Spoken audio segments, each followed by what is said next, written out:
দর্শক, আপনারা জানেন যে বেশ কদিন আগেই কিন্তু পার্বত্য অঞ্চল ডুবে গিয়েছিল এবং জলাবদ্ধতাও তৈরি হয়েছিল, বন্যা পরিস্থিতি তৈরি হয়েছিল এবং পানি নেমে গেছে।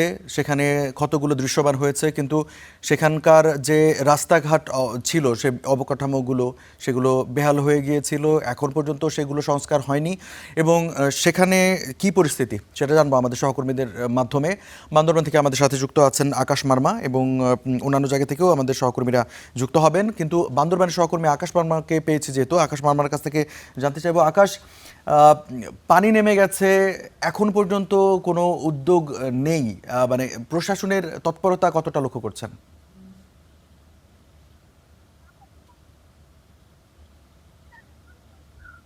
রঞ্জু, যে সম্প্রতি যে ভয়াবহ বন্যায় কিন্তু এই বান্দরবানে প্রায় 12,500 মানুষ ক্ষতিগ্রস্ত হয়েছে। একই সাথে কৃষি থেকে শুরু করে সড়ক পথ, প্রত্যেকটি খাতে কিন্তু ধ্বংস হয়েছে, ক্ষয়ক্ষতি হয়েছে। এর ফলে যারা ক্ষতিগ্রস্ত পরিবারগুলো রয়েছে তারা এখনো কিন্তু বন্যা পরবর্তী সময় খোলা আকাশের নিচে তাদেরকে থাকতে হচ্ছে, এবং তারা বিভিন্ন এনজিও থেকে লোন নিয়ে কিন্তু তারা আবার ঘর পুনরায় ভাবে নির্মাণ করছেন, যাতে তাদের থাকার বাসস্থান উপযোগী করার জন্য। আর যদি বলা হয় যে বান্দরবানের যেসব সড়ক পথ রয়েছে 7 উপজেলায়, সেগুলো ধসে যাওয়ার পর প্রায় যে সব ডিপার্টমেন্ট রয়েছে, এলজিডি উন্নয়ন বোর্ড এবং সড়ক যোগাযোগ বোর্ড, সব সড়কে কিন্তু সাময়িকভাবে সচল করা হয়েছে, এবং প্রত্যেক উপজেলা থেকে এখন সাময়িকভাবে যান চলাচল করতে পারছে। তবে যে রাঙ্গামাটি এবং বান্দরবানের যে বীজঘাট এলাকায় যে পাহাড়ি ঢলে যে বৃষ্টি ধসে গিয়েছিল, সেটি এখনো চলাচল বন্ধ রয়েছে, এবং বিকল্প হিসেবে বাঁশের সাঁকো দিয়ে সাধারণ মানুষ চলাচল করে। একটি দুর্ভোগ কিন্তু সেখানে এখনো রয়েছে। তবে সড়ক জনপদ জানিয়েছে যে প্রায় 70% মতো এই বীজঘাটায় যে বীজ ধসে গেছে 70% মতো কাজ শেষ হয়েছে। আহ একটা জিনিস জানাকে রঞ্জু, যে পুনর্বাসনের বিষয়টা কিন্তু এখন একটু ধোঁয়াশা রয়ে গেছে, কেননা যে প্রশাসনের পক্ষ থেকে যে ক্ষতিগ্রস্ত তালিকা করা হচ্ছে বলে আমাদেরকে জানিয়েছেন। তবে এই যে পুনর্বাসন, যারা ক্ষতিগ্রস্ত পরিবারগুলো রয়েছে তাদেরকে যে পুনর্বাসন করার কথা, সেটি এখনো আমরা দৃশ্যমান দেখতে পাইনি। এর কারণ যদি বলি, প্রশাসন জানিয়েছেন যে যে পুনর্বাসন যে করার ক্ষমতা এবং তাদের যে এখতিয়ার প্রশাসনের কাছে নেই বলে তারা স্পষ্ট জানিয়েছেন। একই সাথে এই যে বান্দরবানে পরবর্তী বন্যাকালীন পরে দুর্যোগ প্রতিমন্ত্রী, এরপরে জ্বালানি প্রতিমন্ত্রী, এবং সবশেষ যে বান্দরবান পার্বত্য চট্টগ্রাম মন্ত্রণালয়ের যে ভূমিমন্ত্রী মিহিলা কিন্তু পরিদর্শন করে গিয়েছেন, এবং তারা ত্রাণও দিয়ে গিয়েছেন। কিন্তু ত্রাণ দেওয়ার পরে তাদের 3 মন্ত্রী কিন্তু একই বক্তব্য ছিল, যারা বন্যায় ক্ষতিগ্রস্ত হয়েছে তাদেরকে তারা পুনর্বাসনের আওতায় আনা হবে, এবং যারা সহযোগিতা পান নাই তাদেরকে সহযোগিতা আওতায় আনা হবে বলে তারা বারবার প্রতিশ্রুতি দিয়ে গেছেন। কিন্তু এই প্রতিশ্রুতি 1 সপ্তাহ পেরোনোর পরও কিন্তু আমরা কোনো দৃশ্যমান দেখতে পাইনি। একই সাথে যারা বন্যা ক্ষতিগ্রস্ত পরিবারগুলো রয়েছে তারা কিন্তু এখনো সেই খোলা আকাশের নিচে যে তারা তাদের থাকতে হচ্ছে। তারা যে আগে যে দুর্ভোগ ছিল, সেই দুর্ভোগে কিন্তু তারা এখনো পোহাতে হচ্ছে। সব মিলিয়ে বলা চলে, তাদেরকে যদি এই পুনর্বাসন আওতায় নিয়ে না আসা হয়, তাদের যে প্রত্যেক বছরের যে বন্যা, 19 সালের যে বন্যা, 23 সালের যে বন্যা, 26 সালের বন্যা, তাদের যে ক্ষতিগ্রস্ত সেটা কিন্তু বারবারই থেকে যাবে। রঞ্জু। আকাশ মার্মা, আপনাকে ধন্যবাদ। দর্শক, বান্দরবনের পরিস্থিতি আমরা জানছিলাম। আমাদের সাথে খাগড়াছড়ি থেকে যুক্ত হয়েছেন সহকর্মী আক্তার হোসেন। আক্তারের কাছ থেকে জানতে চাইবো যে খাগড়াছড়িতে বিভিন্ন পাহাড়ি পথঘাট রয়েছে, সেগুলো বন্যার সময় ক্ষতিগ্রস্ত হয়েছিল এবং সেগুলোর মেরামতের উদ্যোগও নাকি নেওয়া হচ্ছে না। সবশেষ কি অবস্থা?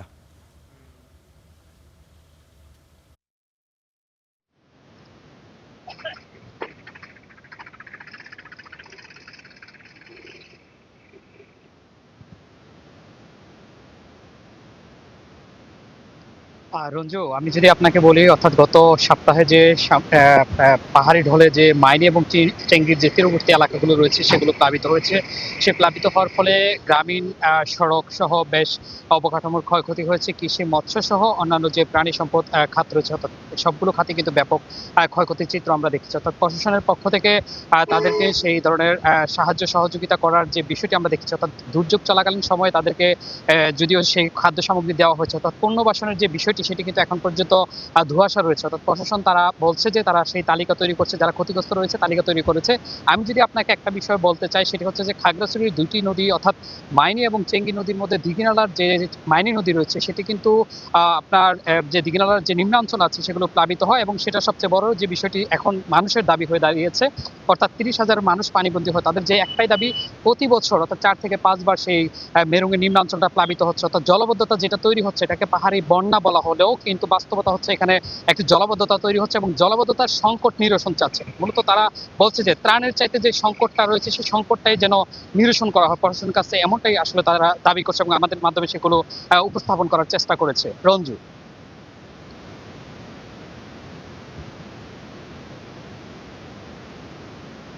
পরিস্থিতি তৈরি হয়েছে এবং তারপর যে পরিস্থিতিটা হয়েছে এবং সেই পরিস্থিতির খবর জানাচ্ছিলেন আমাদের সহকর্মীরা এবং বিভিন্ন জায়গা থেকে কিন্তু আমাদের সহকর্মীরা জানাচ্ছিলেন তাদের অবস্থা। এবারে চলে যেতে চাই কক্সবাজারে, সেখান থেকে লক্ষ্য করছে মুহিব আমাদের সাথে যুক্ত হয়েছেন। মুহিবের কাছ থেকে জানতে চাইবো, মুহিব, এখনও বৃষ্টি হচ্ছে এবং সেই সময়ে লক্ষ্য করছিলাম যে টানা বৃষ্টি এবং পাহাড়ি ঢল, সেখানে বন্যা পরিস্থিতি এবং পরবর্তী সময়ে বলা হচ্ছিল যে পুনর্বাসনের ব্যবস্থা করা হবে যারা ক্ষতিগ্রস্ত তাদের পুনর্বাসন বা তারা ক্ষয়ক্ষতি হিসেবে কতটা পেলেন?